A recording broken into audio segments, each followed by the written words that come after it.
Good morning friends, welcome to my channel. ఈ రోజు 21 ఫిబ్రవరి 2025 current affairs. అందులో ఫస్ట్ కరెంట్ అఫైర్ వచ్చేసి 8వ హిందూ మహాసముద్ర సదస్సు. ఇది ఎక్కడ జరిగింది అంటే ఒమన్ రాజధాని మస్కట్లో జరిగిందనమాట. ఇది హిందూ మహాసముద్ర తీర ప్రాంత దేశాలు అంటే హిందూ మహాసముద్రం చుట్టూ ఉన్నటువంటి దేశాలన్నీ కూడా సదస్సును నిర్వహిస్తాయన్నమాట. ఇప్పుడు జరిగిన సదస్సు 8వ సదస్సు. దీనికి మన భారత విదేశీ వ్యవహారాల శాఖ మంత్రి జయశంకర్ గారు హాజరయ్యారు. మరి ఇది దేనికోసం ఈ సదస్సు నిర్వహిస్తారు అంటే ప్రాంతీయంగా సహకారాన్ని బలోపేతం చేసుకోవడానికి, హిందూ మహాసముద్ర ప్రాంతంలో సుస్థిరతను సాధించడం కోసం మన ఇండియా కట్టుబడి ఉంటుంది అని చెప్పేసి జయశంకర్ గారు చెప్పారనమాట. ఓకేనా, అంటే ఈ హిందూ మహాసముద్ర తీరం చుట్టూ ఉన్నటువంటి దేశాలు ఒక దేశానికి ఇంకొక దేశం సహకారం చేసుకోవాలి, భద్రతా పరంగా కానీ లేదంటే ఏదైనా ఆర్థికంగా ఏమైనా కష్టాలు వచ్చినా కూడా ఒక దేశానికి ఇంకొక దేశం సహకారాన్ని పెంపొందించుకోవాలి అనమాట. సరే, ఈ ఇయర్ థీమ్ ఏంటి అంటే voyages to new horizons of maritime partnership.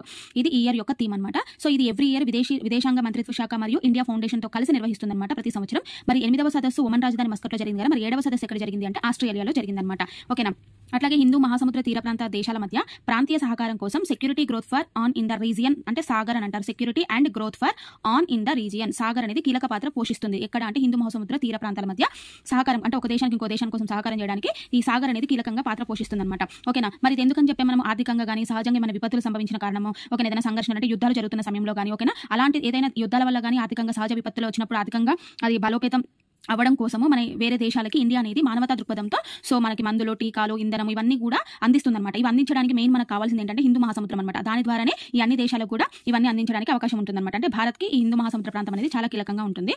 మరి అట్లాగే మరి ఇది ఒమన్లో జరిగింది కాబట్టి మరి భారత్కి ఒమన్కి ఉన్న దౌత్య సంబంధాలు ఏర్పడి 70 ఇయర్స్ అవుతుందన్నమాట.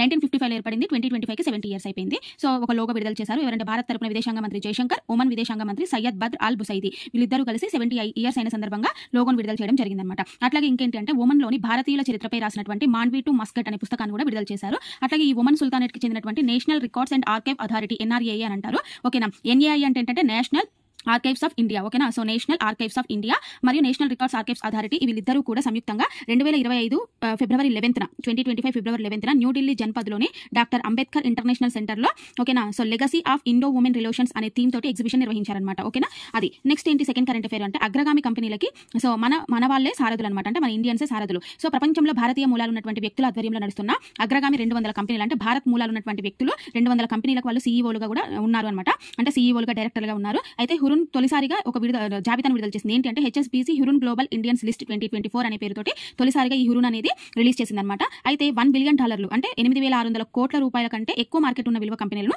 ఇందులోకి పరిగణలోకి తీసుకుంటారు. అంటే ఈ హురున్ గ్లోబల్ ఇండియన్ లిస్ట్ లో పరిగణలోకి దేని తీసుకున్నారు అంటే $1 బిలియన్ కంటే ఎక్కువగా ఉన్నటువంటి కంపెనీలను.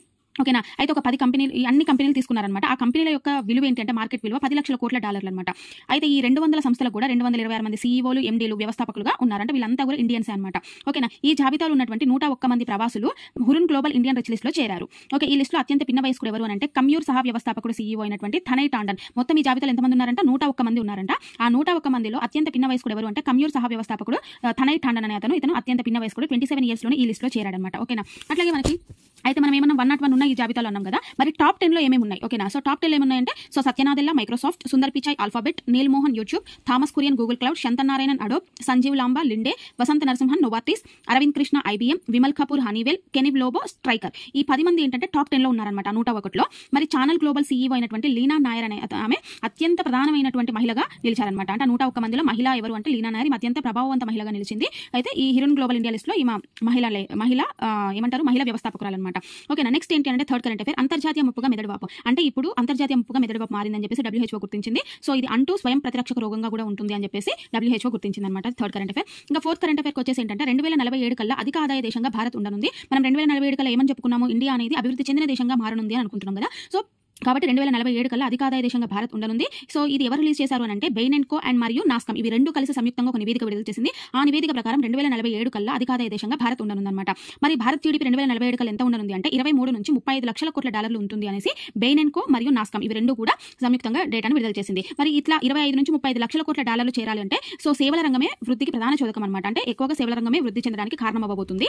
అట్లాగే మనకి 2047 నాటికి భారత GDPలో సేవల రంగం వాటా 60% పెరగనుంది. మ్యానుఫ్యాక్చరింగ్ రంగం వాటా 32% వాటా ఉండనుందన్నమాట. అంటే ఇవి రెండు ఆర్థిక వృద్ధిలో కీలక పాత్ర పోషించనున్నాయన్నమాట.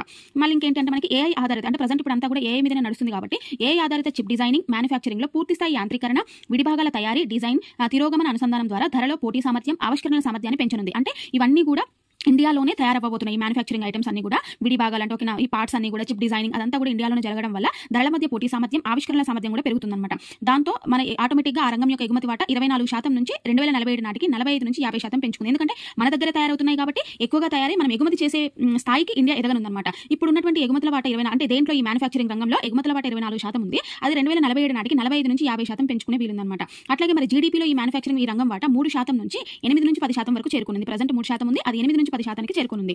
అట్లాగే మనకి 2023 నాటికి దేశంలో ఉత్పత్తి అయ్యే మొత్తం విద్యుత్లో అంటే మొత్తం టోటల్ అన్ని రకాలుగా అంటే జల విద్యుత్ కానీ హైడ్రో ఎలక్ట్రిసిటీ అన్ని టైప్స్ ఆఫ్ సోలార్ విద్యుత్ కానీ ఓకేనా సో పవన విద్యుత్ కానీ ఇవన్నీ విద్యుత్లో కూడా పునరుత్పాదక ఇంధన రంగం వాటా అనేది 24% ఉంది. ప్రజెంట్ 2047 నాటికి 70%కి చేరుకోనుంది. ఓకేనా అంటే పునరుత్పాదక ఇంధనాల వాటా కూడా పెరగనుంది. నెక్స్ట్ ఏంటి ఐసీఈ మార్కెట్లో ఏంటి వాటా పెంచుకోవడంతో పాటు ఈవీలకు మారడం ద్వారా అంటే మనం ఎలక్ట్రికల్ వెహికల్కి మారుతున్నాం కదా అలా మారుతున్నాం కాబట్టి వాటి యొక్క వాహనాల విడిభాగాల ఎగుమతుల రంగం కూడా 2047 నాటికి 20,000 నుంచి 25,000 కోట్ల స్థాయికి చేరుకోనుందన్నమాట. అంటే ఈ ఈవీ ఎలక్ట్రిక్ వాహనాల యొక్క విడిభాగాలు కూడా ఇండియాలోనే తయారవుతున్నాయి కాబట్టి సో వాటి ఎగుమతి కూడా పెరగనుందన్నమాట 2047 నాటికి. అట్లాగే మళ్ళీ ఎలక్ట్రానిక్స్, ఎనర్జీ, రసాయనాలు, ఆటోమోటివ్, సర్వీసెస్ రంగాలు వ్యూహాత్మక వృద్ధి చోదకాలుగా పనిచేయనున్నాయి. అంటే ఈ వృత్తికి ఎక్కువగా 2047 నాటికి అధిక ఆదాయ దేశంగా మారనుంది కాబట్టి అట్లా అధిక ఆదాయ దేశంగా మారాలి అంటే కీలక రంగాలు ఏవి పోషిస్తున్నాయంటే ఎలక్ట్రానిక్స్, ఎనర్జీ, రసాయనాలు, ఆటోమోటివ్, సర్వీసెస్ రంగాలు. మరి 2030 నాటికి నిపుణుల కొరత అంటే వీటన్నిటితో పాటు ఒక డ్రాబ్యాక్ కూడా ఉంది. ఏంటి అని అంటే ఇండియాలో అంతగా నిపుణులు లేరు కాబట్టి 2030 నాటికి నిపుణుల కొరత అనేది 5 కోట్లకు పెరగనుందన్నమాట. సో కాబట్టి పెరుగుతుంది కాబట్టి అలా జరగకుండా ఉండడానికి ఇప్పుడు మనం స్టెమ్ స్కీమ్ ఉంది కదా అంటే science, technology, electronics and mathematics ఈ విద్యను మెరుగుపరచాలన్నమాట.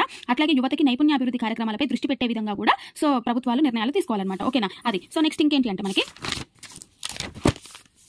స్థానికంగా అంటే ఏంటి ఇండియాలోని విడిభాగాలను తయారైతే అన్నాం కదా స్థానికంగా తయారీ సహా కీలక విడిభాగాల ఉత్పత్తి డిజైనింగ్ కి మరింత ప్రాధాన్యం ఇవ్వాలి. సో తద్వారా విడిభాగాల కోసం దిగుమతులపై ఆధారపడే పరిస్థితులు అనేవి మనకు తగ్గుతాయి. అట్లాగే ఏఐలో అంటే ఆర్టిఫిషియల్ ఇంటెలిజెన్స్ లో ప్రభుత్వ ప్రైవేట్ భాగస్వామ్యము, హరిత ఇంధనం, ఇతర కీలక రంగాలు, R&Dలో పెట్టుబడుల పెంపు, దేశీయంగా ఆవిష్కరణలకు దోహదపడడంతో పాటు అంతర్జాతీయ సరఫరా వ్యవస్థపై ఆధారపడడాన్ని కూడా తగ్గించుకోగలుగుతాం. అంటే ఆర్టిఫిషియల్ ఇంటెలిజెన్స్ లో ప్రభుత్వ ప్రైవేట్ భాగస్వామ్యాన్ని పెంచుకోవాలి, హరిత ఇంధనం, ఇతర కీలక రంగాల్లో కూడా సో మన ఇండియానే పెట్టుబడి పెట్టే విధంగా ఉండాలన్నమాట. దాంతో అంతర్జాతీయంగా మనం ఆధారపడాల్సిన పరిస్థితి నుంచి మనం తగ్గించుకోవచ్చు. అట్లాగే మౌలిక వసతులను పెంచుకోవాలి, నైపుణ్య కొరతను తగ్గించుకోవాలి, అంతర్జాతీయ భాగస్వామ్యాలు, సాంకేతిక ద్వారా ఆవిష్కరణలు వేగవంతం చేయడం పైన భారత ఆర్థిక వృద్ధి ఆధారపడి ఉంటుంది. అంటే నైపుణ్యాన్ని పెంచుకోవాలన్నమాట. యువతకు నైపుణ్యాన్ని పెంచుకునే కార్యక్రమాలు పెంచుకోవాలి, మౌలిక వసతులను పెంచాలి.